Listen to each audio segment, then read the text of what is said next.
ঘুষ নিতে গিয়ে হাতে নাতে ধরা পড়ে গেলেন বান্দোয়ানের বিডিও সুদীপ্ত বিশ্বাস। আমরা আরো জানবো সবিস্তারে। ভিডিও ছবি আপনারা দেখতে পাচ্ছেন। আমাদের প্রতিনিধি আমার সঙ্গে রয়েছেন অনুপ মুখার্জি। অনুপ, ঠিক কি ঘটেছে, কিভাবে ধরা পড়লেন সুদীপ্ত?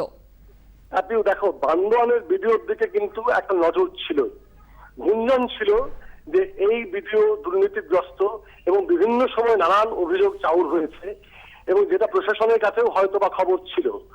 এবং আজকের জানা গেছে দুপুরবেলায় একটি তদন্তকারী দল ঘটনাস্থলে এসে পৌঁছয় বান্দোয়ানে এবং তারা ভিডিওকে কার্যত ভিডিও অফিসে ঢোকার সঙ্গে সঙ্গেই তাদের কাছে গোপন সূত্র খবর ছিল আজকে একটা টাকা লেনদেন হবে এবং এটা যা এখনো পর্যন্ত যা সূত্রের খবর তাতে করে মিশন নির্মল বাংলা কেন্দ্রীয় সরকারের বরাদ্দকৃত প্রচুর অর্থ যেখানে প্রতিটি ব্লকেই বলা যায় যে জমা হয়ে রয়েছে এবং যে কাজে পুরুলিয়াতে তেমন কোনো বলা যায় যে ইতিবাচক কোনো ঘটনা ঘটছে এবং তেমন কোনো প্রভাব কিন্তু এলাকার মধ্যে পড়েনি, যে কারণে এটা সবার নজরেই ছিল।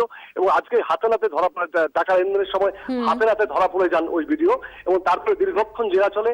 এই রাত পর্যন্ত খানিকক্ষণ আগে তাকে কলকাতার উদ্দেশ্যে রওনা করে নিয়ে গেছে আধিকারিকরা এবং তিনি স্বীকারই করে নিয়েছেন জিজ্ঞাসাবাদের সময় এবং ভেঙে পড়েছেন।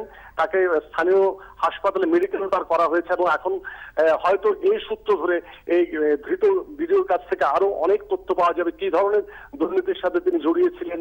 ঠিক সেই চেষ্টাই করছেন, সেসবই জানার চেষ্টা করছেন তদন্তকারীরা। অনেক ধন্যবাদ অনুপ। কলকাতায় নিয়ে আসা হচ্ছে সুদীপ্ত বিশ্বাসকে।